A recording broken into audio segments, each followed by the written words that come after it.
Bali ngayong araw nga pala mga idolo, ipagaganahin na natin ilagay natin strip light. Pow!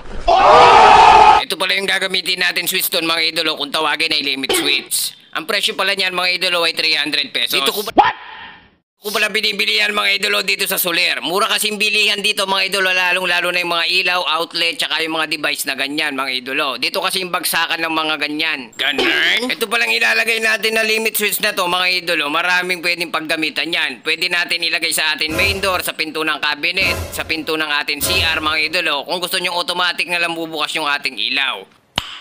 No. Bali, ganyan yung posisyon yan ilalagay natin mga idolo. Ngayon mga idolo, ang gagawin naman natin ay babalatan natin yung supply ng ating strip light. Ang pagbabalat pala nito mga idolo, medyo dahan-dahanin nyo lang kasi itong wire na ito ay manipis lang. Pwede siyang magputol at mag-loose contact. Ang wire kasi nito ay napakanipis lang, parang buhok natin mga idolo. Pagkatapos natin mabalatan ay igpitan natin mga idolo, ikot-ikot lang natin ng ganyan para hindi siya maghiwalay pag tinap natin sa ating power supply. Ito pala yung power supply natin mga idolo, yung kulay pula. Make sure mga idolo bago natin itap dyan sa kulay pula, nakababa yung ating breaker para iwas disgrasya tayo. Bali yung line 2 niya mga idolo, itatap lang natin sa line 2 sa ating power supply at higpitan natin mga idolo para maiwasan natin yung loose contact. Pagtapos natin higpitan na i-tape na natin. Make sure wala pong lilitaw na copper dyan kasi malapit po sa bakal yung ating splicing. Para iwas disgrasya na lang po tayo. Pagtapos nga natin matepan mga idolo, balatan naman natin ng bahagya itong line 1 natin. Diyan natin itatap yung ating royal cord na isang piraso, yung kulay itim mga idolo, para dun sa ating limit switch.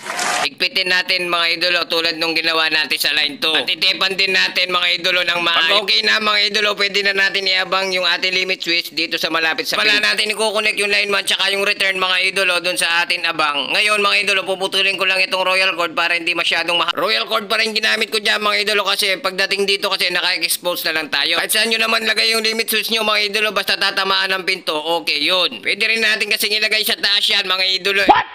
O dito ko na lang nilagay mga idolo kasi nandito yung abang natin ng power supply para hindi na tayo mahirap. Binuhol ko na nga yung wire natin mga idolo dito sa ating tornilyo. Ganyan kasing ginagawa ko mga idolo pag naglalagay ako ng may tornilyo, ikakapit ko sa wire at iikot ko mga idolo para hindi siya mag-loose contact. Pag kasi hindi mo binuhol sa tornilyo niya mga idolo, pwede kang magka-problema. God, please, no! No! Kaya make sure ganyan gawin nyo rin mga idolo pag naglagay din kayo ng ganyan. Yung limit switch pala na yan mga idolo, safety naman yan kasi meron siyang gomang nakabalot mga idolo. Lalagay lang natin itong tornilyo mga idolo at tatakpan na rin natin. Make sure mga idolo, higpitan natin yung pagkakabit natin dito. Bali, itutornilyo muna natin to para ma-testing na natin. Hahanapin ko muna ng magandang pwesto. Medyo maliit yung ating tornilyo mga idolo, ang hirap. Medyo malabo na kasi yung ilong ko. Pag nakuha na nga natin yung magandang pwesto mga idolo, wag na natin pakawalan. Baka iwanan ka pa mga idolo pag pinakawalan mo. Ano raw? Pagtapos natin mahigpitan, okay na. Bali yung isang wire pala mga idolo, kinunik ko sa dulo. Yung tinuro kong connection kanina sa inyo mga idolo, ganun din gawin nyo.